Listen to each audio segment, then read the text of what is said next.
Bonjour tout le monde et bienvenue à cet autre épisode du spécial du gérant qui va focusser sur l'univers des podcasts québécois et d'ailleurs. Et j'ai le père du podcast, celui qui était là avant tout le monde, on dira ce qu'on veut, c'est Yann Terriot. Yann, je suis l'initiateur. C'est hot en crime parce qu'on dit souvent que Mike est celui qui a rendu possible les autres podcasts, je suis entièrement d'accord, mais qui a rendu possible, qui a mis Mike sur les rails, qui lui a comme... c'est inévitablement toi parce que t'es celui que j'ai vu être là depuis le plus longtemps. Peut-être que je me trompe. Avant moi, il y avait... je pense que... Parce qu'il y a bien du monde qui disent que je suis le premier podcasteur au Québec, mais c'est faux. Il y a eu vraiment plusieurs autres personnes. Tu sais, il y a eu Les Mystérieux Étonnants, il y a eu... Mes paroles s'envolent avec Laurent. Il y en a eu quelques-uns, mais c'était tous des trucs, pour la plupart, issus de radio universitaire. Tu sais, admettons, ils faisaient des émissions, fait que c'était des émissions après ça qui allaient sur le web, qui allaient en podcast. Mais moi, je pense que j'ai été dans les premiers à faire ça dans son sous-sol indépendamment, qui ne faisait pas partie d'une radio étudiante, qui ne faisait pas partie d'une radio communautaire. T'as été le premier qui a pesé ses boutons que les outils permettaient, comme YouTube. Ouais, c'est ça, exact. Ouais. Puis en plus, j'ai vu plus loin parce que moi, je voulais intégrer la vidéo là-dedans. Fait que je sais pas si tu te souviens, mais tu sais, quand parce que c'est ça, tu sais, quand toi, Mike, puis MC Gilles, vous êtes les trois personnes des médias traditionnels qui m'ont fait réaliser que j'étais sur une bonne voie parce que vous êtes les trois qui avaient fait « Hey, excuse-moi, on se connaît pas, mais j'aime ce que tu fais. » Ah oui, hein? Ouais, je me souviens de ça, tu t'en souviens? T'étais le web envahisseur. Ouais, c'est ça, exactement, tu sais. Fait que, puis c'est ça, quand j'ai voulu faire ça, je voulais essayer d'intégrer plusieurs affaires. Il y avait une plateforme qui s'appelait Ustream, qui était une plateforme pour faire de la vidéo. Tu sais, c'était l'ancêtre de Twitch, si on veut, là, tu sais, pour la vidéo en direct. Fait que, puis je voulais intégrer ça là-dedans. Puis fait que quand j'ai commencé le stream, mon podcast le plus vieux, j'en avais fait un qui était musical avant le stream en ça fait... Ben, il y a 17 ans. Partons du début. Ouais. C'est quoi ton parcours? Moi, toi, tu étais à la télé et tu faisais de la réalité. Pars de là, puis surtout, dis-moi quel jour puis quel événement t'as fait. Hey, moi, je veux goûter à ça. Là. Ouais. Moi, écoute, je travaillais à TQS. Je faisais de la post-prod à TQS. J'étais heureux, je gagnais les gros salaires puis tout. Mais en même temps, tu sais, j'aimais beaucoup le web. Moi, quand j'ai découvert l'Internet, je voulais absolument créer et non pas juste consommer de l'Internet. Ouais. 95, je me trompe pas, 95? En 95. Puis la première affaire que j'ai faite avec quand je me suis abonné à Internet, c'est m'informer comment je peux faire des pages Internet. Je voulais créer, je voulais mettre du contenu. Je voulais pas juste en consommer. Fait que j'ai fait mon premier site web le lendemain d'avoir pour la... Ouais. Mais avec quel outil? Je me suis informé, j'ai regardé, puis là, ben, je voyais qu'il y avait du code, puis je pouvais écrire ça en main, puis que je pouvais utiliser des outils gratuits pour le faire. Puis le jour 2 que j'avais le service d'Internet, je faisais un site web. Wow. Puis après ça, plus tard, tu sais, moi, j'étais un gars qui avait fait de la radio étudiante. J'avais trippé à faire de la radio étudiante, faire jouer de la musique, parler, tu sais, jouer à l'animateur de radio. Puis à un moment donné, j'écoute une entrevue de Jeff Fillion qui fait avec Michel Barrette. Jeff Fillion, il voulait pas... Tu sais, c'était dans le temps qu'il avait passé en cours contre... Oui, les 10 années qu'il a été off radio. Il y a eu 10 ans où il a été sans micro. Après, il est retourné à Énergie, puis après ça, à Choix. Là, on était dans l'ère, là, tu sais, où est-ce que tout le monde était sorti à Québec pour la liberté d'expression à cause que Jeff s'était fait mettre à la porte de Radio X. Il avait fait une entrevue à Michel Barrette à Radio, où est-ce qu'il disait, moi, c'est la phrase qui a tout déclenché. Là. Fait que j'y dois ça à Jeff Fillion, puis j'y dis tout le temps. Puis il avait dit, moi, si ça fait pas, je vais aller faire du podcast. Puis là, j'ai fait, c'est quoi ça, podcast? Puis fait que dans ce temps-là, il n'y avait pas Google, c'était Alta Vista. Je suis allé sur Alta Vista, j'ai fait, c'est quoi ça, podcast? Puis là, ça me sort ça. Puis là, j'ai fait comme, OK, je veux faire ça. Hey, c'est de la radio étudiante, mais je peux faire ça chez nous. Je peux mettre ça en ligne. Tu sais, je voyais que ça prenait presque rien. Il y avait des services gratuits pour faire du podcast. Puis il y en avait plein dans ce temps-là. C'était comme, tu sais, puis il y avait plein d'agrégateurs pour écouter du podcast. Tu sais, le podcast, le concept, c'était tu plugues ton iPod, tu te lèves le matin, tous les épisodes auxquels tu es abonné sont rendus dans ton iPod. Tu t'en vas travailler, tu écoutes tes trucs, tu reviens de travailler, tu replugues ton iPod. C'était ça le concept de base. À cette heure, à cette heure, disons, le principe du podcast, le principe technologique du podcast est dépassé avec le streaming. À cette heure, on stream tout, tu sais. Mais c'était ça, le podcast. C'était genre, c'était un fichier audio qui allait se télécharger automatiquement dans ton podcast, dans ton iPod, dans ton lecteur de MP3. Ouais. Fait que mon premier podcast, j'ai décidé de le faire. Je faisais jouer de la musique électronique. Je tripais sur la musique électronique. J'en faisais un petit peu. Puis j'avais nulle part où c'est la faire écouter. Fait que je vais jouer mes tunes, mais en même temps, je vais faire jouer des tunes de créateurs indépendants. Je me tenais dans une petite communauté sur... Le site s'appelait mp3.com, puis il payait, il y avait du rev share, il faisait du partage de revenus avec les créateurs de musique. Fait que là, tu mettais ta musique en ligne, puis là, ben, avec les publicités, le site t'envoyait un chèque. Mais mp3.com, moi, je me souviens de ça, mais c'était pas québécois, là. Non, c'était américain. C'était américain. Ouais, c'était américain. C'est ça. Fait que moi, j'avais une page là-dessus avec ma musique. Je faisais jouer ma musique, puis j'exposais ma musique là, mais je voulais de quoi de plus gros. Fait que j'ai commencé à faire un podcast. Je faisais jouer de la musique, puis je parlais dedans, puis je parlais... J'ai jamais eu plus de succès que ce podcast-là parce que je le faisais en anglais. J'avais un gros accent québécois, mais ça faisait rire le monde. Puis on n'était pas gros. Tu sais, c'était dans les débuts, fait que c'était facile de me trouver sur iTunes. Ouais. J'avais été featured dans sur iTunes? Ouais, tu sais, c'était les débuts du podcast. En anglais? Ouais, c'était super facile d'être... T'étais tellement en avant-garde. Ouais, tu sais, c'était comme, tu sais, la section Hot and Trendy, puis... Ce qui t'a décrit, d'ailleurs, depuis que t'es né. Hot and Trendy, on va dire ça. Fait que j'ai fait ce podcast-là pendant 1 an. Puis je tripais au bout. J'ai jamais eu une audience de même. C'était des 10 000 d'écoute. OK, ça bat ce que tu fais aujourd'hui. Oui, tout à fait. Je le faisais en anglais. Ben, je comprends, mais c'était de la musique, fait que c'est comme international. Tout le monde peut écouter ça. Puis à travers ça, déjà, j'essayais d'intégrer des... Tu sais, je faisais des coups de téléphone. Tu sais, fait que je faisais des... Tu sais, ça partait avec un coup de téléphone que je faisais, puis après ça, je kickais le show avec de la musique. Puis, tu sais, fait qu'il y avait quelque chose... T'avais un concept aussi. Oui, j'avais une espèce de petit concept. Mais là, est arrivé les enfants, j'ai eu moins de temps, fait que j'ai mis ça de côté. Puis à un moment donné, je suis revenu, j'ai fait, là, je veux être plus Yann Terriot. Je tripais sur le créateur du podcast, un des créateurs du podcast qui s'appelle Adam Curry. Il y avait un show qui s'appelait le Daily Source Code. C'est un peu mon Daily Buffer podcast, un peu un clin d'œil au Daily Source Code. C'était, lui avait réussi à recréer à lui tout seul, dans son studio, ben dans sa pièce de podcast, il était tout seul, mais avec des lignes ouvertes puis un paquet d'affaires. Il avait réussi à recréer la même ambiance que Howard Stern, l'espèce de même ambiance familiale, un peu freak show, un peu zoo, un peu... Bienvenue chez nous, là. Ouais, tu sais, une affaire un peu trash, puis... mais tu sais, Howard Stern, mais lui tout seul, tu sais. Tandis qu'Howard Stern, ben tu regardes ses affaires, il y a sa Wackpack, il y a plein d'employés, il y a une famille autour de lui. Le studio est bondé de monde. Un réseau, là, tu sais. Ouais, tandis qu'Adam Curry avait réussi à faire ça avec son podcast tout seul. Mais avec des lignes ouvertes puis à intégrer des... Fait que tout le monde était un personnage. Là, j'ai fait, je veux faire ça, mais en français. Lui, il s'exprimait, il disait son opinion, il s'exprimait sur l'actualité. J'ai fait, je veux faire ça, cette fille est libre. Je sentais qu'il y avait une certaine liberté, ce gars-là. Puis en plus, il avait enveloppé ça dans un... Tu sais, les podcasts, à l'époque, ça sonnait tout radio communautaire un peu, tu sais, avec une petite musique d'intro. Mais tu sais, ça sonnait très... Tandis que lui, il avait enveloppé ça vraiment dans une imagerie, puis une espèce de bulle très radiophonique. Autant, tu sais, on voulait se libérer de ça, mais en même temps, pour créer le pont, pour attirer des gens qui connaissent pas le podcast, qui connaissent juste la radio, je trouvais que c'était parfait. C'est qu'il a pris les codes un peu radio-musical. C'est quoi, énergie, là? Exact. Mais t'sais. Avec du parler. Ouais, fait que, tu sais, au niveau du son, avec de la compression, avec des jingles pour des invités, des trucs. Tu sais, fait qu'il avait créé un univers comme ça, puis c'est vraiment inspiré de ça que moi, j'ai parti le mien. Je m'exprimais tout seul.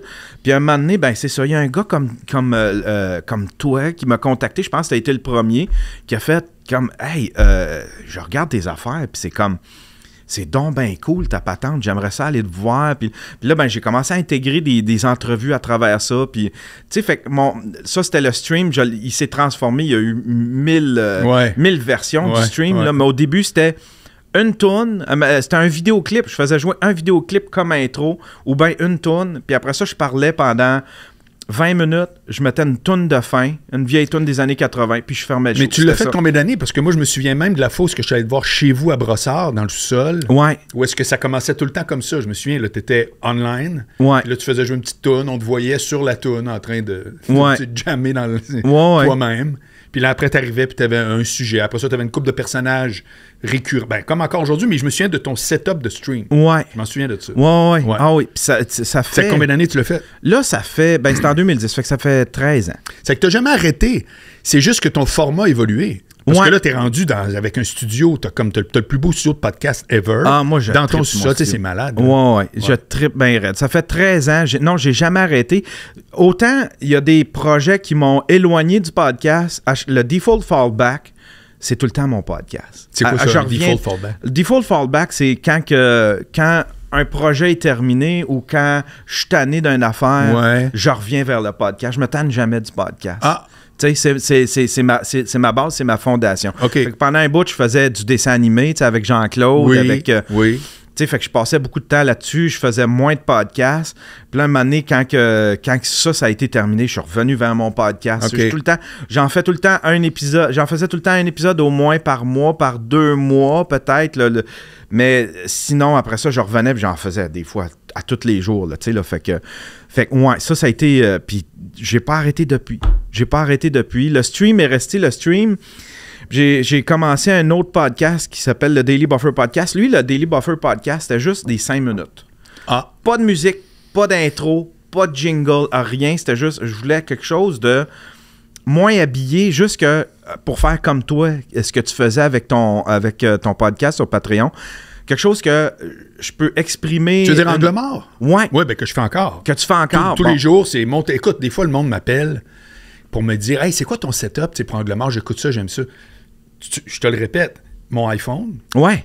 Je pars d'une toune YouTube. Ouais. OK, d'une genre de petite toune qui ressemble. C'est jamais même la même, mais c'est un channel libre de droit. Ouais. Je mets mon téléphone à côté du haut-parleur, je te jure. Ouais. Je parle, c'est fini. Foup! Terminé. Mais c'est 4 fois par semaine. Ouais, c'est ça. Comprends-tu? C'est quasiment une fois par jour. Exactement. C'est pas lourd. Si tu veux, moi, je voulais de la fréquence. Je voulais te dire, hey, moi, tous les matins, j'ai un sujet, j'ai de quoi. Ouais, exactement. Ben ça, tu vois, le Daily Buffer Podcast, c'était ça au début. Tu voulais pas que la technique alourdisse le truc. C'est ça. Je voulais quelque chose que je pouvais faire partout. Admettons que j'amène un laptop je suis dans un Airbnb, j'ai juste besoin d'un micro, je l'enregistre. Petite toune de fond parce que juste parce que moi je fais souvent des silences au lieu de remplir ça avec des ben je laisse le silence aller. Fait que avec une petite toune, les gens, parce que tu sais, quand je m'exprime, tu sais, je suis pas le gars qui s'exprime le mieux, puis je veux pas faire comme à la radio, essayer de remplir les silences. Fait que je les laisse aller, les silences. Quand j'ai fini une réflexion, il peut y avoir un silence de 10 secondes, tu sais, de 5-10 secondes. Mais ça, quand tu l'écoutes avec des écouteurs, c'est malaisant. Tu fais comme, voyons, mon télé... j'ai plus de batterie ou quoi, tu sais. Le monde comprenait pas. Fait que là, je mets une petite toune de fond.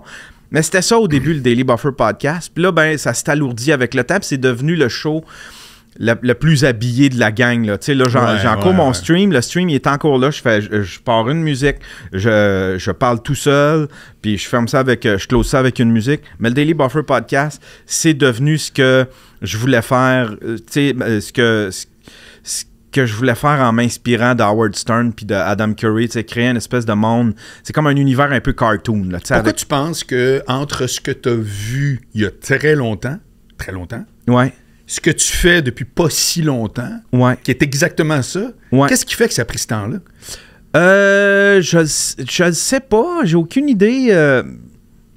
Je ne sais pas. J'ai essayé toutes sortes d'affaires, en fait. C'était pas une vision arrêtée. Moi, je voulais m'exprimer dans un micro. Moi, c'est ça que je voulais faire. Ouais. Je voulais juste m'exprimer dans... Tu me disais que quand tu étais jeune, là, vous écoutiez Mon Grain, puis toi, tu tripais sur l'idée de... Ouais. Moi aussi, je vais dire de quoi. Ouais, c'est ça, exactement. Exactement. Puis, fait que moi, c'est la liberté que je voulais avoir. Mais après ça, tu sais, j'aimais ça pouvoir avoir du monde en entrevue, puis après ça, des chroniqueurs, puis après ça... Village d'Astérix, là. Ouais, tu sais, puis pouvoir troller des amis, intégrer des amis là-dedans, qu'on se trolle, qu'on s'agace, puis créer tout un univers. Puis là, ben, je pense qu'il est... Je sais pas pourquoi. Ça s'est fait naturellement, en fait. C'était pas un but à atteindre, mais c'était là où est-ce que ça a amené à cause, j'imagine, à cause de la vision que j'avais eue au début. Là. C'est là que l'univers m'a mené, mais ça a pris 13 ans. Puis là, aujourd'hui, je pense que j'ai atteint. Je suis sur mon X. Mais j'ai tout le temps été sur mon X en termes de podcast. Parce que j'ai jamais été insatisfait. T'sais. Non. Admettons, quand j'ai commencé il y a 10 ans, je me disais pas, hey, là, ça me prend... le gros studio, puis là, ça me prend des personnages, tout ça. Non, j'étais content avec ce que j'avais, mais ça a juste évolué parce que, je sais pas, les trucs évoluent. T'es-tu d'accord avec moi à dire que quand quelqu'un t'appelle en disant « Hey, je viens de m'équiper pour faire du podcast », il en fera jamais? Ah, c'est bien. Ça arrive tout le temps. C'est fantastique. J'en donne plus de conseils de podcast. J'en donne plus. Pour vrai? Ouais, j'en donne chanceux, plus. Tu réponds quand je t'écris. Ouais, toi, t'es un des... mais j'en donne presque plus parce que il y en a qui le font pour les mauvaises raisons. C'est quoi les mauvaises raisons? Les mauvaises raisons, c'est genre, hey Yann, j'aimerais ça me partir un podcast. Comment qu'on. Tu sais, au niveau Patreon, puis tout ça, je fais comme, ok, là. Ouais, tu trouves que c'est mettre la charrue avant les bœufs? Ouais, okay. Tu sais, c'est...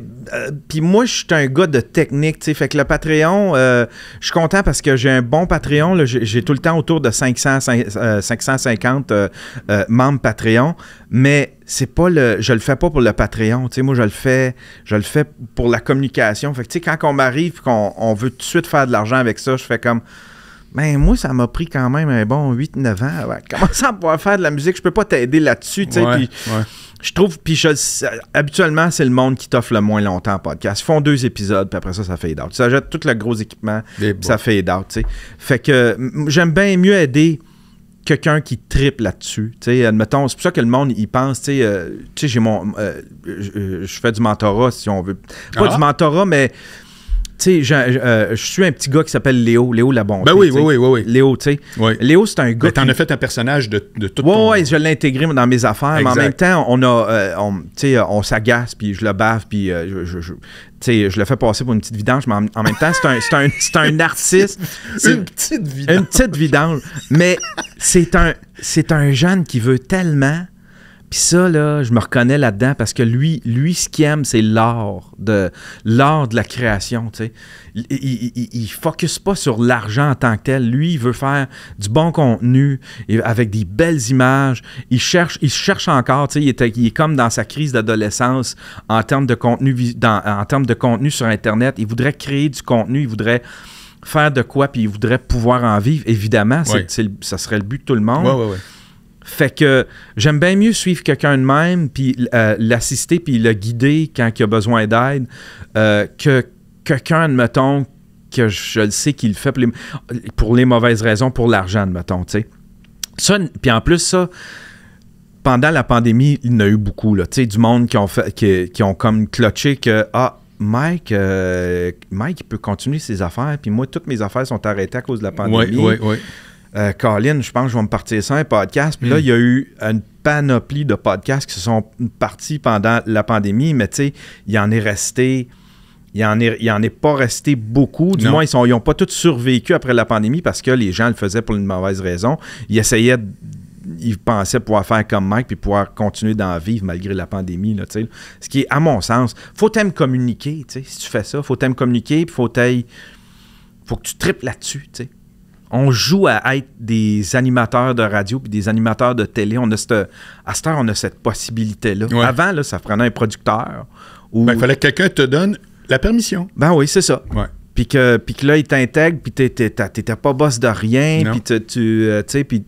Tandis que là, tu peux faire ce que tu veux, c'est à toi. Tu as parlé de Mike. Il y a eu, c'est sûr, en termes de notoriété, Yann Terriot avant puis après Sous-Écoute. Oui. Comment c'est arrivé? Raconte comment c'est arrivé tout à coup que toi puis Sous-Écoute, c'est toi qui réalises tout, puis l'impact que ça a eu. Mike, je l'avais approché pour faire... J'avais un projet qui s'appelait Crapule.tv, qui était... Je me souviens très bien. C'était des coups de téléphone, c'est ça, exactement. Ouais. C'était des coups de téléphone qu'on transformait en dessin animé. Ton Twitter, c'est encore Crapule? Oui, ça l'était, j'ai fermé mon Twitter. Tu fais plus rien sur Twitter? Non, je l'ai fermé. OK. Ouais, c'était rendu trop négatif. J'ai laissé tomber.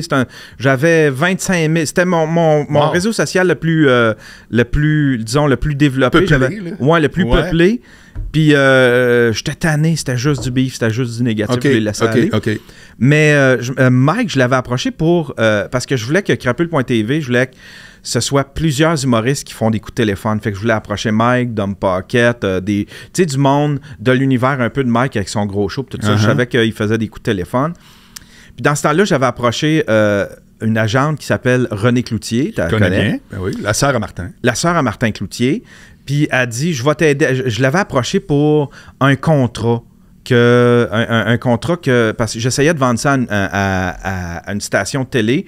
Puis là, ben, je m'étais fait faire une offre, puis j'avais été voir René pour négocier le contrat. Parce que moi, je suis trop émotif. Puis René a dit, je vais t'aider avec ça. Fait qu'elle m'avait aidé, puis en même temps, elle a dit, j'y crois à ton projet. Elle a dit, j'aimerais ça m'impliquer. Fait que... Mais ma vision était comme floue. Elle dit, qu'est-ce que tu aimerais, tu sais, toi? Ben, j'ai dit, moi, ce que j'aimerais, c'est un pool d'humoristes. Tu sais, toute la gang du gros show puis du Mike Ward Show de Musique Plus. Elle dit, on dirait que, tu sais, j'aimerais ça être ça. À jouer à Musique Plus ou à Télétoon, mais avec la gang d'humoristes hot du moment. Ben, elle dit, c'est correct. Fait qu'on va contacter. Je vais le contacter. Je le connais, Mike. Fait qu'elle l'avait contacté. On avait jasé, mais Mike, dans ce temps-là, il commençait une tournée. Il dit, j'ai pas le temps de le développer. Mais si jamais tu arrives à de quoi avec ça, je vais participer. Je vais faire des coups de téléphone, tout ça, mais j'ai pas le temps de le développer. Parfait. Fait que j'ai dit, c'est correct. Puis là, mais là, en jasant avec, il dit, sais-tu quoi? Il dit, c'est pas moi que t'as besoin. Il dit, t'as besoin d'un gars comme Jean-Claude Gélina. J'ai fait comme, ouais. Mais Jean-Claude, moi, je connaissais juste un personnage, c'était Régent de Terrebonne. Et Jean-Claude est capable de faire des personnages, puis il est rapide. Fait que je dis ça à René, puis là, elle dit, ouais, on va l'approcher, Jean-Claude, puis on va lui demander. Fait que, j'ose avec Jean-Claude, il dit, moi, je le fais avec toi, mais c'est juste toi, puis moi, puis mon frère. Ah! J'ai dit, OK. Mais là, j'avais peur. J'ai fait, ça va faire... Parce que moi, ce que j'aimais, c'est de pouvoir créer... Tu sais, en dessin animé, tu peux faire un cosmonaute, là. Tu sais, je peux dessiner. Ça me prend pas plus de temps de dessiner un cosmonaute au téléphone qu'une chèvre, tu sais. Fait que j'ai fait, OK, mais là, ça va... Si j'ai juste un humoriste, ça va peut-être me limiter. Mais là, en fait, quand j'ai découvert l'univers de Jean-Claude Gélina qui est capable de faire... Une chèvre. Qui est capable de faire plein de personnages. Ouais. Il y a son Tibé, il y a son... Tu sais, il y en a plein de personnages. C'est le gars qui a le plus de répartie sur la planète Terre. Fait que... Puis Mike, il a tout le temps... Mike, c'est un visionnaire. Fait que je le sais que... Tu sais, j'ai vu que... Oui, c'est un bon conseil, là. Ouais. Fait que je l'ai fait avec Jean-Claude, mais on est tout le temps restés proches, moi et Mike. OK. Puis un moment donné, il m'a vu faire sur mon podcast, puis là, ben, il m'a appelé, puis il dit « Hey, je vais en partir. » Il s'intéressait lui aussi au podcast. Il voyait que j'étais dans les premiers au Québec, mais lui, il s'intéressait déjà à ça à cause que lui, il a l'œil beaucoup sur les États-Unis. Il regardait beaucoup ce qui se passait aux États-Unis. Fait qu'il dit « Moto, il dit, je vais en faire un podcast. » Fait qu'il dit « T'as-tu des conseils à me donner? » Fait que j'y avais donné des petits conseils à gauche pas à droite. Puis il m'avait dit, si jamais un moment donné tu veux m'inviter, il dit, tu m'inviteras. Fait que c'était assez drôle parce que il m'avait puis moi j'avais capoté là, quand il avait fait ça. Il dit, si jamais tu veux un moment donné, là, tu veux m'inviter sur ton podcast, tu m'inviteras. Puis moi j'ai tout le temps gardé ça comme une carte précieuse que je voulais pas développer dans ma poche. J'étais là, je peux appeler anytime Mike Ward, puis il va venir sur mon podcast. Puis je l'ai jamais fait. Pour vrai? Je l'ai jamais fait. C'était jamais le moment idéal. Ouais, je voulais garder ça dans ma poche pour le bon moment où est-ce que mon podcast, où est-ce que je serais bon, où est-ce que j'aurais peut-être un meilleur studio, où est-ce que... Fait que je l'ai jamais fait. Je l'ai fait genre des années plus tard.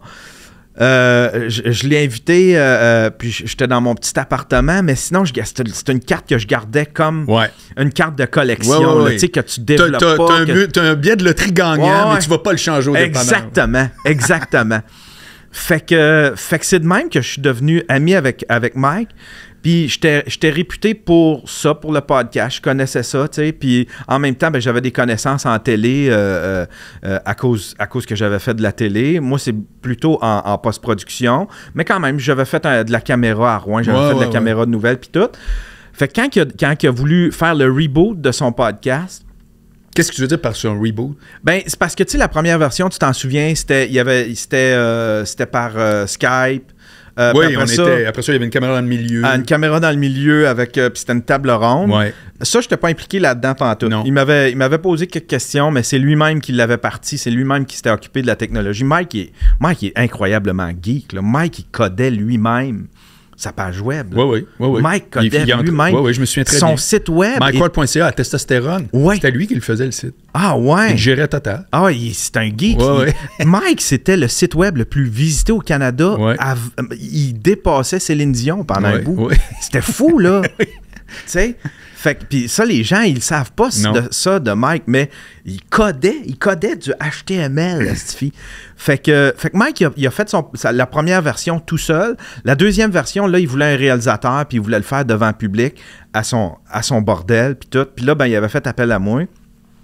On avait travaillé ensemble sur ce show, un petit peu avant. Tu sais, ce show, c'était un show qui faisait à Musique Plus. Tu sais, il y avait un house band, puis je sais pas si tu te souviens du décor. C'était le dernier show qu'il a fait. Okay. Après le show qui riait des vidéoclips, là. J'étais là-dessus, moi. Ouais. C'était... Comment ça s'appelait donc ça, là? C'était Cliptoman. Oui, Cliptoman. Ça, c'était lié. Moi, il avait fait un appel à tous. C'était un concours pour t'envoyer un démo pour participer à Cliptoman. Okay. Puis moi, j'avais fait « Hey, ça serait drôle que je fasse un dessin animé. » Puis j'avais inventé le personnage de Marcelin. Puis c'était Marcelin en dessin animé qui commentait des vidéoclips.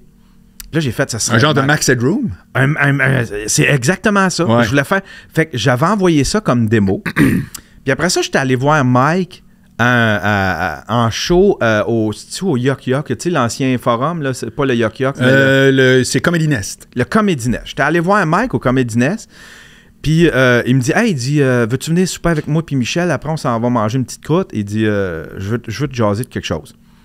Fait que on s'en va manger après son show, puis il dit, j'ai vu ton démo pour Cliptoman, et il dit, c'est cool, mais il dit c'est toi. La manière qu'il m'a dit ça, il dit c'est toi qui gagnerais, mais il dit à la place, je veux avoir ce que tu fais là, il dit je veux l'avoir sur un autre show qu'on prépare. Ça s'appelle Ce Show. Ça va être une espèce de talk show. Un peu. Ce show, c'était comme la fin du monde est à 7 heures. Tout le monde ramenait des topos et allait présenter ses topos à Mike, à Musique Plus. C'était un show. C'était littéralement la fin du monde est à 7 heures, tu sais, là. Puis c'était drôle, puis c'est là j'ai découvert, moi, les Pic-Bois, c'est là que j'ai découvert Bernatchez, c'est là que j'ai découvert plein de monde là, avec ce show-là. Non, tu vois, j'ai aucun souvenir de ça. 0. C'était un maudit bon show. Ça a duré combien de temps? Ça a duré une saison. Ouais, c'est peut-être ça. Ça a duré une saison, puis après ça, ben, il est arrivé, pas la vente, mais en tout cas, tu sais, il est arrivé, ils ont clairé tout le monde. Ouais, c'est devenu V. Puis, ouais, exactement. Fait qu'on venait de faire ça, puis là, ben, c'est là qu'il il me demandait souvent, Mike, il m'amenait, admettons, il faisait un show, admettons qu'il faisait un gala juste pour rire, ben, il disait, tu veux-tu faire un podcast backstage? Fait que là, j'amenais de la gear, je m'installais backstage, puis là, quand il y avait un humoriste qui sortait de scène, il venait, puis nous autres, on y parlait. Admettons, on était moi, puis Mike Tremblay ou un autre. OK. Puis là, ben, on faisait des podcasts backstage. On enregistrait des trucs. On mettait ça sur YouTube. Fait que souvent, Mike, il m'amenait comme ça. Tu sais, il disait, tu veux-tu venir à Gatineau? On ferait... il faisait pour, admettons, Mike Ward le Magnifique. Ben, on faisait un podcast backstage. Mais t'étais pas payé ou t'étais payé? Ah, ben, tu sais, il nous payait la chambre, il nous payait... tu y allais pour le trip beaucoup. Ouais, moi, je tripais bien raide. J'avais appris ça à plein d'humoristes. Moi, c'était mon... Tu sais, je graffitais pas encore. Non. Fait que j'étais impressionné par tout ça, là, tu sais. Puis un moment donné, ben, c'est ça, il m'a demandé, il m'a demandé, il dit, je fais le reboot de Sous-Écoute, mais là, il dit, ça va être au bordel, ça va être devant le public, ça va être sur YouTube en vidéo. Puis il dit, on fait ça vraiment de façon professionnelle. On s'achète la gear qu'il faut. Le bordel, là, c'était en construction. Là. Ouais. Fait qu'on était allé voir le bordel qui était en construction, puis tout. Là. Toi, tu vas être placé là, puis tu vas faire ci, puis tu vas faire ça. Fait que c'est de même, ça a commencé. Puis ça a pas pris de temps que j'ai réalisé que là, je faisais partie d'un hostifie de projet. Là. Ah ouais? Ah ouais. Quand ça? Ouais. C'est quoi les événements? C'est quoi les éléments? C'est un soir. Parce que les premiers. Parce que Mike, il dit que ça a pris des années avant que ça lève, que ça soit payant. Ça fait que pourquoi toi, rapidement, t'as vu non, quelque chose? C'est parce que Mike a glandé longtemps avant que ce soit payant. Ça aurait pu être payant avant, mais c'est parce qu'il résistait à faire un Patreon parce qu'il voulait. Ben, en tout cas, selon ce qu'a jasé avec Michel, lui puis Michel trouvaient que ça avait de l'air quêteux de faire un Patreon. OK. Lui, il voulait essayer, Mike, il voulait... C'était plus au niveau de la publicité, mais puis moi, j'avais la discussion avec Michel, je disais non, c'est pas que c'est vraiment une transaction que tu as avec du monde, tu leur offres du contenu, puis eux autres te payent, tu sais. C'est pas... ils te soutiennent, oui, mais c'est pas... Puis parce qu'en même temps, il était dans toutes ces histoires de procès, puis il avait peur, tu sais, il aimait pas ça, tu sais, il aimait pas trop ça que les gens, mettons, d'avoir de l'air d'un quêteux. Je te suis. Tu sais, en tout cas. Ben, ça fait... C'est pas cave, tu sais. Ouais. Compte tenu du contexte... Tu veux pas en rajouter une couche, mettons, là. Ouais, mais moi, ça faisait longtemps que j'avais ça. Moi, j'avais un Patreon avant même la plateforme Patreon. Moi, j'avais des boutons PayPal, puis tu t'abonnais, fait que tu pouvais t'abonner. Dans ta page de Yann Terriot? Ouais. OK. C'était homemade, là, ouais, mais tu sais, ouais. t'avais des forfaits. Tu pouvais payer 2 piastres par mois, puis 4 piastres. Fait que toi, t'avais pensé un peu à ça. C'est drôle. Ouais. Mais c'était des boutons, c'était tout patenté un peu boboche avec PayPal. Ouais. Puis, tu référais sur une sous-catégorie PayPal que tu avais fait. Exactement. Ouais. Puis là, ben, t'es arrivé Patreon, puis là, j'ai fait, ben là, Patreon, c'est génial, là, il y a une plateforme qui s'occupe de ça. Ouais. Fait que là, j'en avais parlé à Michel, puis il disait, ah, ben là, on va, ça fait quêter un peu. Puis il voulait pas au début, il pensait pouvoir se payer en publicité, puis avec les entrées en salle. Mais un moment donné, je pense, Mike a réalisé quand il a commencé à s'informer, tu sais, quand il a vu que Jordan Peterson était en train de se mettre riche avec ça, là, il a cliqué, il a fait, OK, là, il y a quelque chose. Là. Ouais. Je sais pas qu'est-ce qui a fait le déclic à Mike, mais... Il nous le dira. Ouais, fait que c'est là qu'il a clutché, mais moi, j'ai clutché quand c'était au début, tu sais, ça a pris quelques mois. Il y avait des mois, là, tu sais, je me souviens d'un show qu'on a fait avec Cathy Gauthier, puis comment qu'elle s'appelle... une autre humoriste, voyons, tu sais, elle s'habille avec... Elle a un personnage de col roulé. Oui, Solange. Sylvie Tourigny. Voilà, Sylvie Tourigny. Toujours pertinent. Je me souviens d'un épisode, là, il y avait 10 personnes dans la salle. Ah oui? Il y avait 10 personnes. Puis pourtant, Cathy Gauthier donnait un show incroyable. Elle est tout le temps bonne, Cathy Gauthier. Tu sais, mais c'était comme, j'ai fait, ben, ça va être ça le projet. Tu sais, coudonc, des fois, ça va être vide, des fois... Mais ça a pris quelques mois que c'était tout le temps plein, puis ça s'empilait, puis ça voulait... Tu sais, puis ça faisait la file. Pour voir du monde jaser. Ouais. Non, mais c'est pas rien. Tu sais, comme hypothèse de départ. Ouais. C'est comme tous les succès, c'est toujours drôle quand ça marche de dire ben oui, mais avant que ça marche, c'est pas tout le temps évident. Ouais. C'était du monde qui jasait, là. Ouais. Longtemps en plus, là. Et puis c'était dur à gérer parce que dans ce temps-là, Mike, tu sais, c'était comme billet à la porte, mais là, on en retournait de bord le 2 tiers, là, tu sais, là. Pourquoi? Ben, parce qu'il y avait trop de monde, tu sais. Non, mais c'était bien vendu à la... Ah, OK, t'avais pas de réservation possible. Non. Fait que là, le monde, souvent, arrivait là, c'est comme, hey, je suis pas rien, là. Mais là, un moment donné, on l'a fait comme... Ben, tu sais, Mike a fait, ben là, il va falloir fonctionner avec des billets parce que ça n'a pas de bon sens, là, tu sais, là. Ouais. Fait que c'est là que... Puis là, ben, le plan, c'était d'offrir les billets en premier au Patreon, puis ce qui reste... ben l'offrir à tout le monde. Mais il y avait juste des Patreons. Ça part en 30... Encore aujourd'hui, ouais. Ça part en 2 minutes. Puis les Patreons, ils sautent là-dessus. Là, comme, fait qu'il n'y a jamais de billets à vendre à la porte pour un sous-écoute. Jamais. Ça, tu me l'apprends. Jamais. OK. Jamais. Zéro. Il peut essayer de crowbar du monde. Mettons, il y a des petites places à gauche et à droite. Souvent, il garde 2-3 places, admettons. Parce que souvent, les invités arrivent avec eux autres, avec du monde qui sont des amis ou de la famille. Fait qu'il y a tout le temps 2-3 places pour ça. Fait que des fois, il réussit à s'organiser avec ça, mais sinon, ça se vend en 2 minutes. Ça se vend en 2 minutes. Faut vraiment que tu sois... C'est que toi, tu t'es dit, il y a de quoi là? Ouais. Rapidement. Ouais. Ça a été quoi pour Yann Terriot, l'impact? L'impact de sous-écoute, tu sais, Mike, il a tout le temps été généreux de ça, là, tu sais, là. Fait qu'il a tout le temps plugué mes affaires. Il a tout le temps vanté mes affaires. Tu sais, fait que... puis à force de parler, puis à force d'intervenir, les gens, ils ont découvert une belle dynamique entre moi et Mike. J'étais un peu son bababoui, si je reviens à Howard Stern, là, tu sais, là. Fait que... Puis... mais tu sais, ça faisait longtemps, j'avais déjà un podcast déjà qui roulait. Fait que les gens, ils étaient curieux, puis ils venaient voir c'est quoi Yann Terriot. Puis de fil en aiguille, de même, ben, tu sais, parce que c'est comme, comment je pourrais dire ça? Tu sais, Mike, c'est comme un MCU. C'est le Marvel Cinematic Universe, là, tu sais. Puis le monde trippe tellement sur cet univers-là que ils vont aller chercher, ils vont aller voir ce que fait Bernatchez, ils vont aller voir. Fait que, tu sais, pour le. Tu sais, il y a comme un. Ça spille par-dessus le bocal. Ouais, c'est ça, tu sais. Le monde, ils veulent tout savoir, là, tu sais. Il y en a qui trippent tellement là-dessus qu'ils veulent tout savoir de tout ce qui est les spin-offs. C'est comme si on était des spin-offs, là, tu sais, là. Tout ça. Mike, il a mis au monde, mettons, Jer, c'est un spin-off de Sous-Écoute. Moi, je suis un spin-off de Sous-Écoute. Oui. Non, c'est assez. Fait que Mike, c'est vraiment un center hub. Là, de tout ça, là, tu sais. Ouais. Fait que, puis ça m'a amené vraiment beaucoup, puis, tu sais, je pourrais pas en vivre. Aujourd'hui, je vis 50-50. 50%, c'est Sous-Écoute, mon travail pour Sous-Écoute. Oui. L'autre 50%, c'est mon podcast à moi. Okay. Je fais plus rien d'autre. Avant, je faisais du montage pour des shows RDS. Zéro. Là, plus rien. Puis, mais ça se peut même plus, là. Tu serais même pas motivé. Je serais pas motivé. J'ai plus de temps, puis je serais pas motivé. OK. Je suis tellement sur un X, là, en ce moment. Je suis tellement sur un X. Puis, tu sais, en étant... Mon studio vient de là. Mon studio, il vient du fait que je sais que je serai jamais un Thomas Levac, je serai jamais un coup de cœur qui va skyrocket, tu sais. Puis c'est correct, j'accepte ça, mais je me disais, Yann, t'es un des pionniers du podcast. Complètement.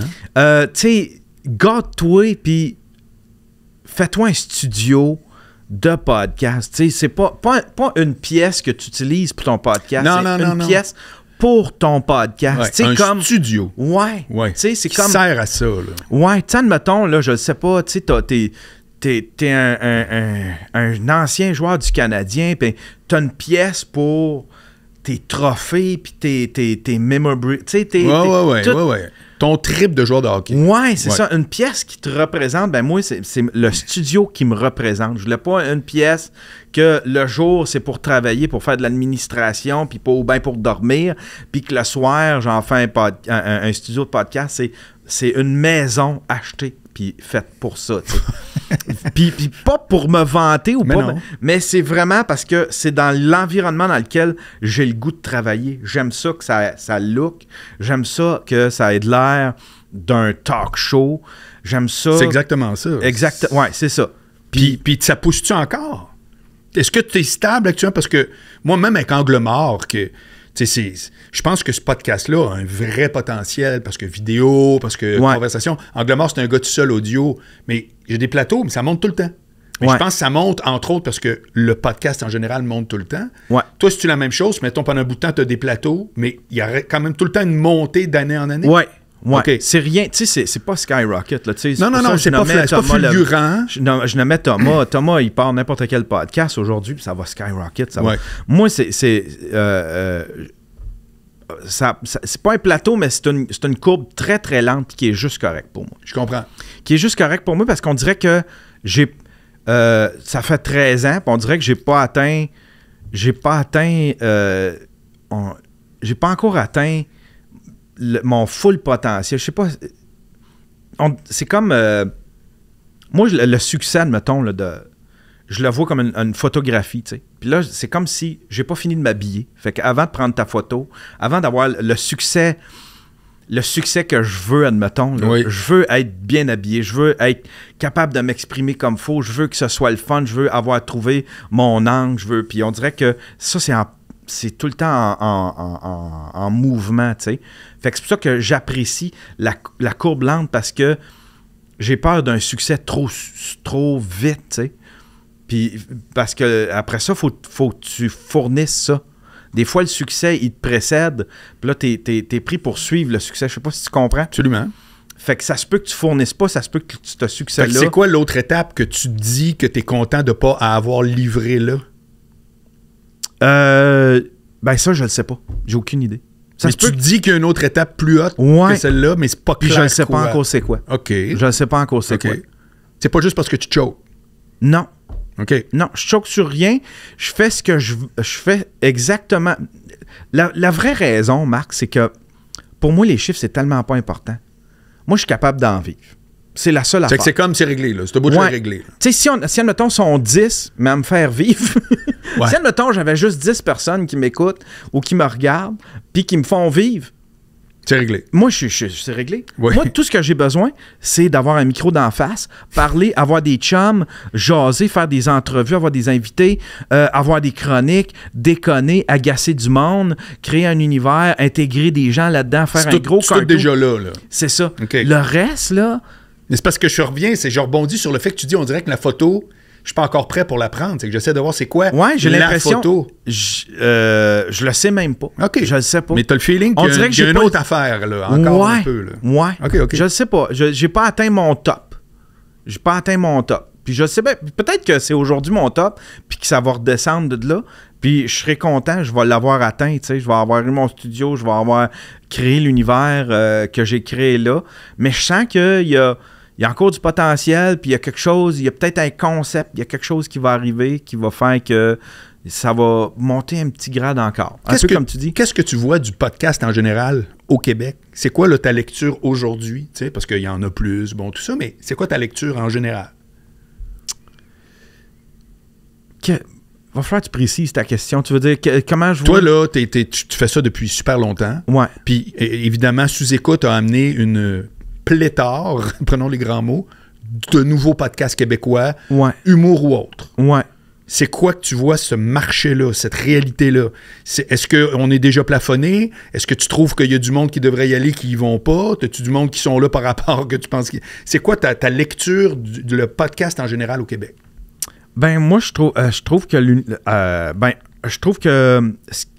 je trouve que ce qui se passe au Québec, c'est vraiment beau, là, tu sais, parce que... Puis ça l'univers, tu sais, c'est le monde... ça a commencé par le monde de l'humour. On dirait que les humoristes ont catché avant ben du monde, là, tu sais, là, parce que des podcasts de sport, il n'y en a pas tant que ça. Ça a pris du temps avant qu'il y en ait, tu sais, qui osent le faire. Ouais. Des podcasts, admettons, avec des musiciens, Tandis que les humoristes, eux autres, ils ont tous sauté là-dessus. Puis les humoristes acceptent les invitations de n'importe quel podcast amateur. Puis les humoristes ont sauté là-dedans. Puis ils l'ont pris d'assaut. T'sais. Fait que ça, je trouve ça beau. C'est entre autres à cause de Mike. Là.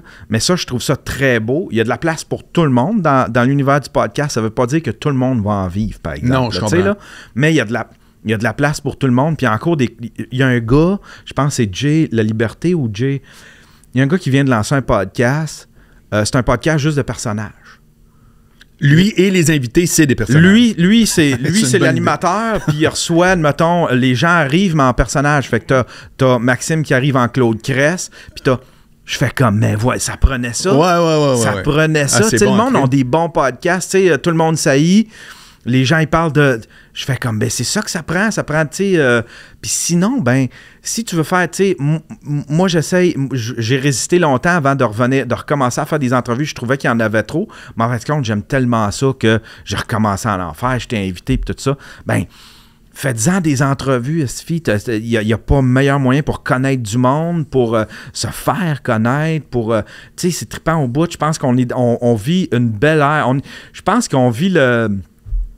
Je sais pas si le boom est terminé, mais je sais qu'on vit une belle période au niveau du podcast. Okay. Vraiment une belle période. Puis qu'est-ce que tu penses qui s'exporte dans le média régulier de tout ce que les podcasts audio et vidéo font? Parce que la radio fait pas de podcasts. Je veux dire, ils ont leur petite section de podcasts, mais qui ne marche jamais. Ouais. La TV, moi, j'ai toujours dit, si ton podcast vidéo, tu reçois un appel de TVA en disant « Hey, c'est tellement bon, on voudrait mettre ça en ondes », ça veut dire qu'il ne marchera jamais ton podcast.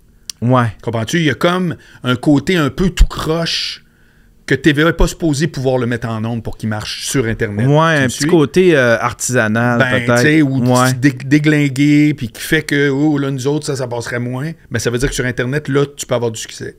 Ouais. Fait que c'est quoi, tu penses, le bout? C'est quoi la jonction qui est possible, qui se fait pas actuellement? Ben, C'est pourquoi Yann Terriot... Ton podcast n'irait pas à minuit le soir à nouveau? Je pense que c'est la proximité. Je reste pas si loin, c'est des chaillons. Là, ouais. je pense que c'est la proximité avec les gens. Tu sais. Bon, mais parce qu'à la télé... Ça broadcast que tu fais, tu le fais déjà. Pourquoi ça ne pourrait pas se broadcaster à TV? Ben, moi, je pense que oui, puis je pense que la télé manque un petit peu son coup là-dessus. Là. Il devrait tu sais, la télé aurait dû... Mais c'est parce qu'en même temps, la télé, c'est tellement encadré, t'as plus le goût d'y aller. Tu sais, avant... c'est juste ça le problème, tu penses? Je pense que oui, c'est tellement encadré. Tu sais, tu peux pas faire sous-écoute à la télé. Tu peux, c'est juste qu'il faut que tu acceptes que ma tante Thérèse sera pas contente. Puis là, tu prends les plaintes, puis tu garoches au vidange. Tu sais. Ouais, mais ça, les télés sont-tu prêtes à le faire? Ben, les télés sont-tu prêtes à le faire? dire que s'il y a un public à droite, il peut y avoir un public à gauche. Là. Ouais. C'est pas le mur de Berlin, la TV puis l'Internet. Non, c'est ça. Mais c'est sûr qu'il faut que tu assumes que tu vas déranger du monde, mais est-ce que tu vas plaire à plus de monde que tu en déranges? Sauf qu'en même temps, quand tu as un podcast, tu sais, ce qui est sur le web, c'est une méritocratie. C'est-à-dire qu'il y a quelqu'un qui a cliqué volontairement. Tu zappes pas pour tomber par hasard sur un podcast. C'est bien dit. C'est une méritocratie. Fait que tu le sais que ceux qui t'écoutent, c'est ceux qui t'aiment. C'est un choix, là. Fait que tu veux-tu aller à la télé où est-ce que il va y avoir du monde qui vont tomber sur tes affaires, que ça sera peut-être pas... Oui, tu vas peut-être avoir plus de monde, mais là-dedans, tu vas avoir du monde qui savent pas c'est quoi cette affaire-là, qui t'aimeront pas, qui vont aller chialer. Mike est capable d'en vivre. Mike, il a pas besoin. Mike est plus gros que... Tu sais, Mike est plus gros que bien des émissions de télé à Télé-Québec, là, tu sais, là. Ben oui. On a des gros shows subventionnés. Mike, il bossait à plat de couture avec ses chiffres, tu sais. Oui. Moi, c'est ça que j'aime de... C'est ça. Tu sais, parce que quand à peu près dans la période où est-ce qu'on s'était connus, moi, j'avais été approché par un gars, je sais pas si tu te souviens, ma Radio X était installée à Montréal. Ah ben oui, c'était à Outremont. J'étais allé faire 2-3 entrevues là-bas. Ouais. C'était sur boulevard Laurier. Moi, j'avais un gars qui m'avait... Duhem était là, Sophie... Voyons, j'oublie ça. Bérubé. Le gars qui était avec Mario Dumont à Cube, il était là. Ça se peut, ça se peut. Oui. Puis j'avais... moi, il y a un gars qui m'avait approché pour faire de quoi là-bas, à Radio X. OK. Mais après ça, en jasant avec, tu sais, parce que là... Il disait, parce que, tu sais, son pitch, était comme genre, il savait que je trippais sur Howard Stern. C'est vraiment comme Howard Stern. Tu préfères comme lui, puis tu sais, un peu ce que Jeff Fillion, puis là, après ça, ben, je regardais, j'ai écouté ce qu'il faisait, puis, tu sais, puis après ça, j'y posais des questions, mais c'était bien, moi, je pensais que c'était de l'entertainment qu'il allait faire, là, tu sais, là, mais les autres, c'était bien politique.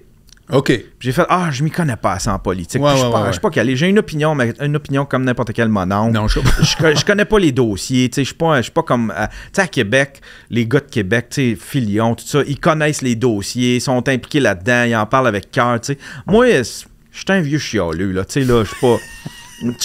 mais je connais pas ça pantoute. Je devrais même pas me prononcer sa politique.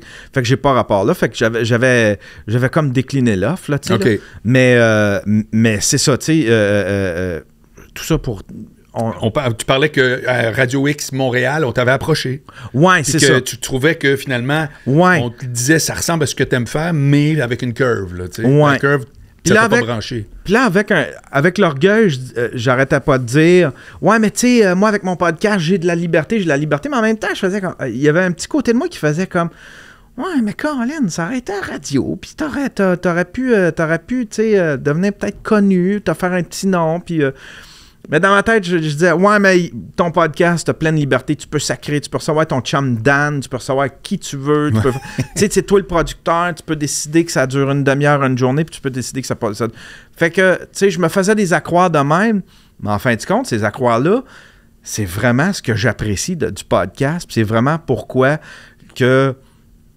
j'insiste pas pour aller à la télé, puis je ne sais pas si j'accepterais, si, admettons, on m'offrait d'aller à la télé. De toute façon, mon contenu, je pense pas qu'il est assez bon pour aller à la télé.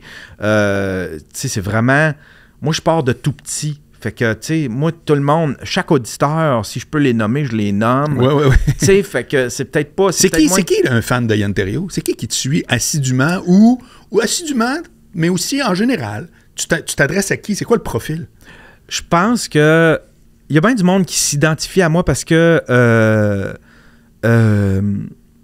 parce qu'ils me connaissent. Les fans que je connais, là, c'est du monde qui me suivent depuis longtemps, qui ont passé par les mêmes épreuves que moi, admettons. Parce que dans mon stream, j'ai 2 podcasts. J'en ai un qui est plus de divertissement, puis on a du fun, puis on se troll, puis je fais des entrevues.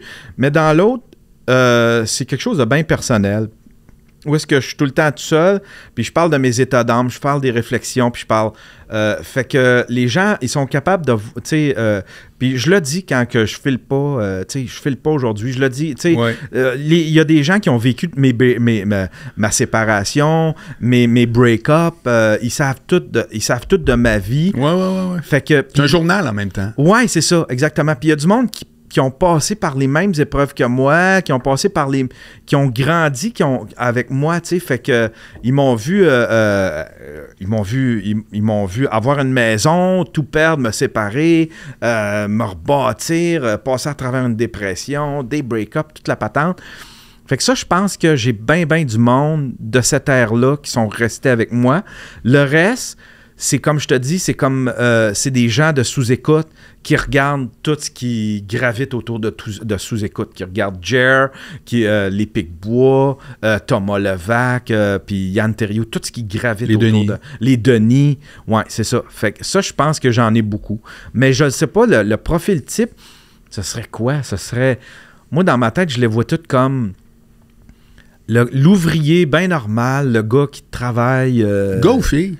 Ben des gars. Oui. Ben des gars. Mais j'ai des filles beaucoup. Okay. J'en ai beaucoup, plus que je pensais. Ah.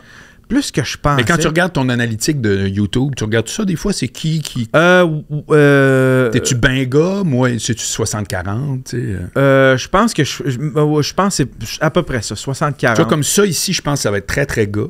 Ouais. Puis Angle Mort sur Spotify, on est sur plusieurs plateformes, c'est 80% gars. T'sais, 75, je pense, récemment. C'est très, très gars du Marc Boilard. Ah ouais? Ouais. Puis quand j'étais en radio... Penses-tu que c'est à cause du personnage de ton personnage de God Cruz? Non, non? Ben, il y en a le 3/4 qui m'écoutent là, ils savent même pas je suis qui, là. Ça fait 20 ans, là. Ah ouais, hein? Ben oui. Ça dépend de ton sujet, ça dépend... Moi, je suis un gars qui aime ça rentrer en dessous du hood puis dire « Ah, OK, c'est de même, ça marche. » Ouais. Mais sur plein de sujets d'actualité, c'est ça qui m'intéresse. Puis il y a un côté gars à ça. Carrément, le mot mécanique, là, on associe ça plus à gars que fille. Là, c'est que j'ai l'impression que c'est ça. Tu sais, Angle Mort, là, c'est pointu, là. C'est pas... c'est une nouvelle mêlée avec un peu comme toi, journal personnel. Puis, tu sais, je m'occupe pas de savoir qui je rejoins. 0%. Là. Non, c'est ça. C'est pas stratégique. Je suis pas un gars de pub, ce que je fais. Ouais. Mais c'est du tout. Mais je suis comme toi, je regarde pas. Mais moi, je regarde non, pas. Non, mais je regarde, moi. Mais pour ce qui est d'Angle Mort, je le regarde. Mais c'est juste pour m'informer. Je corrige rien. Ah, OK. Tu vois ce que je veux dire? Ouais. Pour ça, je pose la question. Parce que toi, je te connais, je sais que tu corrigeras rien. Tu vas faire exactement juste ce que c'est ça. Ouais, puis j'ai pas le goût de le savoir, on dirait. J'ai pas le goût de le savoir parce que je veux pas... des fois, je bifurque puis je commence à faire ce que les gens veulent de moi. Puis là, je commence à moins aimer ça. Ouais. Ou bien ce que je pense que les gens vont aimer. Puis après ça, je reviens vers ce que moi j'aime. Ouais. Puis, mais tu sais, je suis tout le temps tiré un peu. Je t'ai vu une fois dans... Tu sais, comme un char qui... Oui, qui tire à droite. Ouais. Je t'ai vu à un moment donné, t'étais... Écoute, là, je sais que tu vloguais. Pour moi, ça n'a jamais été super clair la différence entre quand tu vloguais ou whatever. Mais je me souviens, à un moment donné, tu avais une récrimination, comme tu as parlé tantôt, à l'effet que je vais revenir, là, tu sais, c'est comme... puis tu parlais de chialage. Tu disais, là, je t'ai écœuré des fois, genre, je vais sur Twitter, ça chiale, puis là, ça m'empoisonne pendant 3 heures. Puis, ouais. Tu sais, j'ai senti qu'il y a une page qui s'est tournée, toi, au niveau du contenu, à un moment donné. Tu sais, là, on parle beaucoup aussi format. Ouais. Je rêve-tu ou tu as tourné une page de contenu, là? Que t'as dit, ça, moi, j'y vais plus. Ouais, non, tout à fait. C'est parce que, tu sais, quand t'as un show, moi, je voulais absolument, mon rêve, c'était d'avoir un show à tous les jours. Ben, c'est pas loin de ça. Mais tu parles de quoi quand t'as un show à tous les jours? On dirait que pour avoir du contenu, ben, je parlais de l'actualité. Mais je suis pas Jean-Luc Mongrain. Je suis pas tu sais, je faisais mon Jean-Luc Mongrain, je faisais mon éditorialiste qui connaît tout. Je connais rien sur l'actualité. Je chialais sur tout, mais des affaires évidentes que c'est facile à chialer. Tu sais. À cette heure-là, quand je chiale sur quelque chose, c'est des choses qui me tiennent à cœur. Mais j'ai fini de parler de tout puis de me prononcer sur tout. Je connais pas tout, tu sais. Fait que, tu sais, la science, je le sais pas. Je suis pas un scientifique. Ça, je le sais pas, tu sais. Mais des sujets qui me touchent, tu sais, les affaires de MeToo, ben, tu sais, des listes puis tout ça, j'en ai parlé beaucoup parce que c'était proche de tout l'univers dans lequel je gravite. C'était des gens que je connaissais, puis on a tous été un petit peu traumatisés par ça. la liberté d'expression, tu sais. Oui, ça, c'est une thématique... c'est une thématique qui revient souvent. Puis que des gens aiment beaucoup, d'ailleurs. Hein? Moi, je trouve que c'est un des thèmes les plus porteurs. Oui. Vraiment. Ouais, des fois, je me demande fait. Pourquoi ça fascine les gens à ce point-là. Mais t'as raison. Puis je pense même que... Tu sais, moi, j'en ai fait un combat... Puis j'ai jamais été attaqué sur ce front-là, j'ai jamais été limité, on n'a jamais essayé de me taire. Non. Puis je suis certain que je suis plus... C'est plus mon combat que celui de Mike. Si Mike avait pas... s'était pas fait traîner en cours par Jérémy, Mike, son combat, ce serait les animaux. Mike, c'est un gars, tu sais, que lui, il est sensible aux animaux. Mike, son combat, c'est les œuvres caritatives, ce genre d'affaires-là. Mais c'est avec les épreuves qu'il a vécues que ça l'a rendu... il en a fait son combat. Tandis que moi... Il est aspiré, là. Il est aspiré là-dedans, tu sais, avec toute son histoire de Cédrica, ses procès, tout ça. Tandis que moi, j'ai subi aucun procès, mais c'est un sujet qui me tient à cœur, la liberté d'expression. Je ne sais pas pourquoi, parce que j'ai jamais été sous attaque. Mais j'ai tellement peur de perdre ma liberté d'expression que j'arrête pas de me... Mais tu as peut-être été sous attaque avant. Jamais. Il y a peut-être quelque chose... Ben, tu le sais pas, ça peut remonter quand tu étais jeune, là. On le sait pas. On le sait pas. Il y a tout le temps quelque chose. Quand on a un éditorial récurrent, là, c'est parce qu'il y a quelque chose qui nous a gossé. Ouais. Tu comprends? Ouais, c'est peut-être. Comme j'ai écouté un film... j'ai écouté le documentaire sur Pamela Anderson. Ouais. Qui est très, très, très bon. Qui est incroyable. Tu l'as vu, hein? Oui. Mais même en termes de réel, c'est d'une finesse, mon gars. Pourtant, c'est un personnage gros de même. Ouais. Je trouve ça vraiment bon. Puis, t'as-tu remarqué, à chaque fois, elle dit là, quand je revoyais ces photos-là, j'aime pas ça, telle affaire. Puis tu te dis, c'est pas réglé. Parce que si c'est réglé, tu checkes la photo. Ouais, c'est ça. Dans ce temps-là. Anecdote. Ouais. Là, c'est pas réglé. Ouais. Puis à la fin, qu'est-ce qu'elle dit? Je me rends bien compte que je vais toujours juste aimer le père de mes enfants. C'était pas réglé. Ouais. Fait que c'est peut-être ça. Il y a peut-être un truc à quelque part que tu t'es dit, hey, moi, là, il y a quelqu'un qui a voulu m'empêcher ou je sais pas trop. Puis, tu sais, je sais pas. Ça se peut. Parce que le parcours que tu suis là, c'est archi unique. Tu vis de faire des podcasts sur Internet au Québec. Ouais. Je veux dire, de un, je l'applaudis. Je pense que ça vient... Je pense que ça vient du fait que quand j'ai découvert l'Internet, j'ai fait « c'est liberté totale ». Hey, c'est-tu le fun? C'est la liberté totale. Liberté d'expression. J'ai une tribune. Tout le monde a une tribune. Tout le monde est son propre network. J'avais une web radio. J'avais ma station de télé, si on veut. J'étais mon propre network. Ouais. Puis j'avais une pleine liberté. Puis là, tranquillement, pas vite, j'ai vu qu'on voulait essayer, on voulait taire ça, on voulait, fait qu'il y a des... On a commencé à limiter ça, puis on dirait que ça se rapproche de moi. Plus que ça va, plus que ça se rapproche de moi, mais ça m'a pas encore touché. Mais j'ai comme, je veux pas. Non, hey, je veux l'Internet de 1996 quand on pouvait faire, puis qu'on pouvait dire ce qu'on voulait, on réglait ça entre humains, on réglait pas ça par des lois, puis par des plateformes qui déplatforment, puis on réglait ça entre nous autres, puis ça se passait entre humains. Je pense que c'était ça. Master, on dirait que j'ai peur que quand les gouvernements s'en mêlent, les plateformes décident de déplatformer du monde pour des trucs qu'ils ont dit, j'aime pas ça. J'aime pas ça, ça me fait peur. Ça vient jouer un peu sur ce que tu as bâti. Oui, exactement. L'idée, c'est-à-dire, pas nécessairement exactement. La loi comme telle, où je ne te concerne même pas, là, mais ça vient peser sur un bouton de... Ouais, d'une pleine liberté que... C'est ça. Que je sais pas, une pleine liberté que je n'exerce pas nécessairement tant que ça. Je n'ai pas besoin de tant que ça. Non. Ce que je fais, c'est pas... Ben, c'est là que je suis plus ou moins d'accord, parce que ce que tu fais, qui fait ça? Vous êtes combien? Qui vit d'Internet à jaser? Ouais, on n'est pas beaucoup. Ben, c'est quoi? Nomme-moi-les. Denis, Mike, toi, Thomas. Thomas, je ne sais pas c'est quoi ses revenus, là, mais selon ses chiffres, on peut penser que... Oh, ouais. Il y en a... Il y en a, tabarnouche, je ne saurais pas te dire, mais je pense qu'il y en a plus que 4, parce qu'il y en a qu'on voit moins, mais effectivement, on n'est pas beaucoup. C'est pas pire qu'à 4, on commence à chercher les autres. Là. Ouais, c'est ça. Hein? J'ai pas dit 4000 ou 400 000, c'est ça. 4. Ouais. Fait que c'est normal que toi, tu te dis, crime, j'ai un terrain de jeu que j'ai bâti. C'est enlever le mot le pas. Là. Ouais, exact. Ouais, c'est ça. Ouais. On pourrait dire Jer. Oui, absolument. Il tire un bon revenu de ça. Tu vois, il fait plus de show depuis un petit bout, puis il est en écriture, puis son podcast, ça l'aide à vivre, tu sais, les publicités, puis tout ça. Fait que c'est quoi, mettons, ton prochain projet? Que là, parce que je sais que t'en as tout le temps un, c'est une maladie, là. C'est quoi, en dehors de tes activités là, qui roulent, c'est quoi que tu te dis, ça serait mon prochain gig, là? Ben là, je suis en train d'explorer TikTok. Là, j'ai commencé un nouveau, je sais pas si on pourrait dire que c'est un podcast, mais on pourrait dire que c'est un podcast, mais j'explore TikTok. Puis je suis rentré, Marc, t'as même pas idée.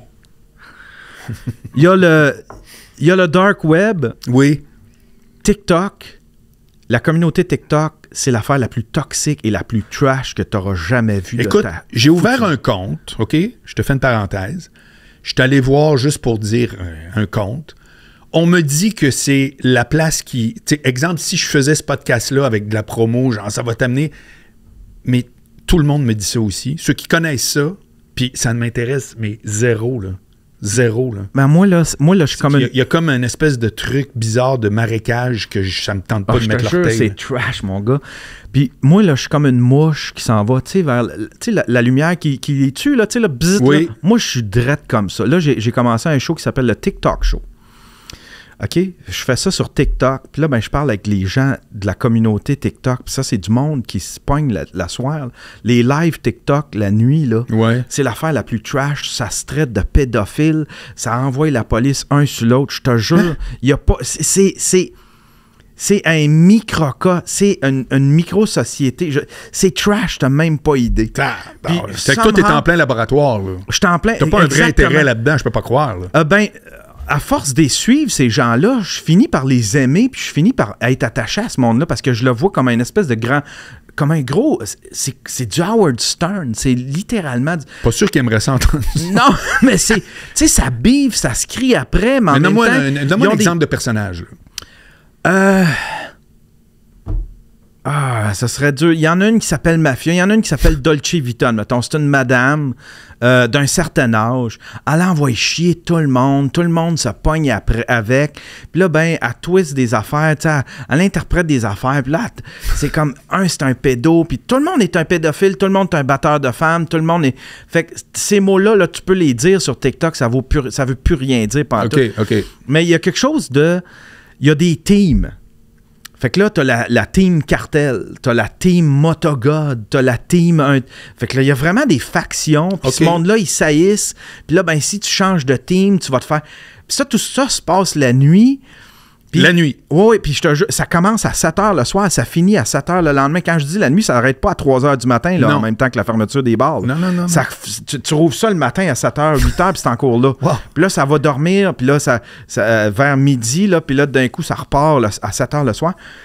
Mais il y a quelque chose, je les trouve attachants parce que c'est tout du monde avec du cœur puis avec beaucoup d'intensité. C'est du monde intense. Fait que c'est comme si tu prenais 20 Michel Richard puis tu les mettais tout ensemble, tu sais. Je sais pas si tu comprends, tu sais, du monde intense avec... exagéré, là. Exagéré, exubérant, tu sais, là, avec trop de personnalité. Puis tout ça, ce monde-là, ça se pogne ensemble, puis en même temps, mais ça fait que se pogner? Non, en même temps, il y a comme une espèce de sentiment... Il n'y a pas des conversations de tout et de rien? Oui, il y a un aspect familial à ça aussi, quand tu fais partie d'une team. Moi, j'essaie de rester central. Mon show, là, je reste central, puis moi, c'est juste des lignes ouvertes. Puis ce monde-là, il m'appelle. OK. Puis là, ben, je jase, puis je lui pose la question, comment ça que tu fais ça? Comment ça que tu bives? Donc, tu streams sur TikTok direct? Ouais, je stream. Tu peux être un hub, toi. Ouais, exactement. Okay. Puis j'essaie d'être, tu sais, j'essaie de connaître ces gens-là parce qu'ils me fascinent. Ça me fascine que tu t'installes avec ton téléphone à 7 h le soir, puis que tu le fermes à 7 h le matin en ayant crié après une personne pendant toute la nuit. Ouais. Puis que tu sais, ça se bloque pas. C'est là. Admettons, ils vont embarquer les deux dans un live, ça va s'ostiner pendant des heures. Moi, j'aurais bloqué, j'aurais fait comme, OK, ben là, je pense que c'est rendu de la chicane. On n'a pas besoin de ça. Là, je vais te bloquer, puis bloque-moi. Puis eux autres, ça se bloque pas. Là, puis t'es une honte si tu l'as bloqué. Là. Non, c'est parce que tu manques de courage. Il y a tout un univers à découvrir, Marc. Là. Mais je sais que c'est je me dirige en mauvaise direction parce que ça mènera pas vers quelque chose ça mènera pas vers quelque chose. Mais je ne sais pas pourquoi je le fais. J'ai aucune idée pourquoi je m'en vais vers là. T'as toujours aimé ça? T'as toujours aimé ça, le scabreux. Comprends-tu? Ça, c'est capoté. Je vais aller m'aller gratter, voir s'il n'y a pas de quoi en arrière. T'as tout le temps été de même. C'est parce que c'est du monde... Ce que j'aime... Mais ça t'a servi. Parce qu'à un moment donné, moi, j'ai une phrase, je dis tout le temps, pour aller loin, il faut accepter que des fois, c'est trop loin. Ouais. Tu peux pas aller loin puis jamais aller trop loin. Ouais. T'es d'accord avec ça? Ouais. Fait que toi, peut-être, dans ton contenu, ce qui te branche, ce que tu diffuses, les amalgames que tu fais entre un puis l'autre, si tu veux que ça continue à bouillir, que ce soit pas juste ben oui, t'sais, peut-être qu'il faut tout le temps que tu ailles mettre un peu ton doigt dans... Hop, là, ici, c'est une coche trop creux. Là, mais tu le sais. Vois-tu, moi, je ne sais pas ce que tu me dis. Ouais. Je ne l'ai pas, cette expérience-là. Ouais, mais je sais que... Je pense que c'est le fait que... c'est pour ça que j'ai résisté longtemps à faire des entrevues. C'est que j'aime ce que je fais, mais en même temps, il y a quelque chose... Je suis tanné des gens qui sont en représentation. Ouais. Moi, j'essaie d'être le plus Yann possible. Sur mon show, j'essaie d'être Yann le plus possible. Évidemment, on est tous en représentation. Dès qu'on rencontre... Tu sais, mais c'est encore pire dans le milieu du showbiz. Puis des fois, tu sais, je gravite là-dedans. Puis, tu sais, il y en a en masse des podcasts avec des entrevues, avec des humoristes, tout ça. Moi, je veux du monde ordinaire. Fait que c'est pour ça que... Tu sais, j'ai beaucoup des filles de OnlyFans, j'ai beaucoup des filles du monde qui travaillent dans le milieu dans le milieu du sexe, parce que c'est du monde un petit peu plus groundé, qui sont peut-être moins en représentation que des gens qui sont habitués d'être comédiens, d'être humoristes, de faire de la scène, de pouvoir être un personnage autre que ceux qui sont dans la vie. Moi, j'aime ça faire mon show avec du monde ordinaire ou le plus ordinaire possible parce que je me sens comme ça. Je me sens pas quelqu'un qui fait partie du showbiz. Je me sens quelqu'un qui a emprunté les outils, mais du showbiz. C'est ça, exactement. Je pense que c'est ça. C'est vrai que c'est ça que tu fais, hein? Ouais. T'as fait... Je le vois bien à TV que ça marche de même, mais moi, non. Ouais, c'est ça. Tu sais. C'est une entrevue... René Aumirois, il y avait une émission dans le temps qui s'appelait Viens voir les comédiens. Ouais. Puis il était avec... C'est-tu André Bernard, le metteur en scène qui a toujours travaillé avec... Caroline, de la misère aujourd'hui. C'est quoi le nom du dramaturge là, très connu, là, qui écrit en Floride, là, le Québécois, qui écrit Les Belles Sœurs? Voilà. C'est André Brassard. André Brassard, ça a été le metteur en scène pendant, mettons, je sais pas combien, dizaines d'années, des pièces de Tremblay. OK. Puis il était en entrevue, puis ça m'a marqué parce que je trouvais que c'était vraiment fort. Il disait, tu sais, il dit, les artistes, certains, pas tous, mais il dit, les artistes, ils voient la même réalité que les autres. Mais ils disent, je le vois que c'est ça, là, mais non. J'aimais ça. Il y a chez la plupart des gens qui font ce métier-là un côté beaucoup plus révolutionnaire qu'on pense. C'est-à-dire que tu as des fonctionnaires du showbiz, là. Ils sont là, ils punchent, ils font ce qu'il faut. Puis tu as un Yann Terriot, une fois de temps en temps, qui dit « J'arrive de la TV, je sais c'est quoi les... » Mais pour X raison, ça va être non. C'est pas que non, je vous trouve zéro. Non, c'est ça. Moi, non. Non, c'est ça. C'est à peu près ça ta démarche. C'est intéressant en crime. Ouais. Sauf que qu'est-ce que tu dis à quelqu'un qui dit « Moi aussi, c'est la démarche de Yann Terriot, mais ça marche pas. » Tu sais, je veux dire, t'as eu des breaks, là, tu t'en caches pas, là. Ouais. T'as pas été seul au combat avec ta machette en disant « Ah, anyway, faites comme moi, ça va marcher. » Tu dis pas ça à personne, c'est pas vrai. Non. Bon. Fait que qu'est-ce que tu dis à quelqu'un qui dit « Wow, ça fait 1 heure que j'écoute Yann. C'est exactement de même que moi, je veux fonctionner. » Tu dis, go, c'est sûr de fonctionner? Qu'est-ce que tu lui dis? Ah non, go, c'est sûr que ça fonctionnera pas, mais tu vas avoir du fun. Tu vas avoir du fun. Mais c'est pas tout le monde qui va réussir là, pas à faire ce que je fais. Parce que, puis c'est même... Je suis étonné que ça fonctionne, ce que je fais. C'est pour ça que j'ai pas de plan. Je sais pas si tu comprends, j'ai pas de plan de grossir ou ça y va naturel, de façon organique, mais j'ai pas genre, OK, phase 2, ça va être ça, phase 3, ça va être ça. Parce que je suis juste étonné que cette phase-là fonctionne. Tu sais, que ça continue à fonctionner. Ouais. Moi, c'est juste ça c'est bien correct. Ouais. Tu sens que, comme tantôt, là, tu te souviens, tantôt, je t'ai demandé une question banale. Tu dis, ouais, la photo est pas prête. Ah bon, ça va être quoi la photo? Je sais pas. Exactement. Mais la photo est pas prête parce que déjà, c'est hot. Ouais, j'ai pas fini de m'habiller, je sais pas. Là, ça fonctionne. Là, ouais. C'est hot. Ben Yann, écoute, moi, je trouve ça fantastique. Tout ce que tu m'as jasé, j'ai trouvé ça d'intérêt maximum. Vraiment. Oli, sérieux. C'était malade, là. Ah ben merci. Ouais, puis t'avais une belle jasette. Mais t'en fais partie, parce que c'est la première fois que j'ai réalisé... Quand tu m'as dit, quand toi ou MC Gilles ou Mike m'avaient contacté, ça a été toi, je pense, le premier, qui a fait je te connais pas, mais ce que tu fais là, par exemple, tabarnouche, je veux que tu m'en parles. C'est là que j'ai réalisé que le podcast, peut-être pas moi, mais c'est là que je savais que le podcast allait être quelque chose. Ouais, que ça allait mener. Fait que c'est bien gros grâce à toi. Puis tu vois, t'es très gentil, je le prends comme un beau compliment, mais on est encore en train d'en faire. Ouais. C'est capoté. Ouais, exactement. C'est capoté. Ouais. Puis on parle de la même affaire. On parle de où est-ce que ça s'en va le podcast.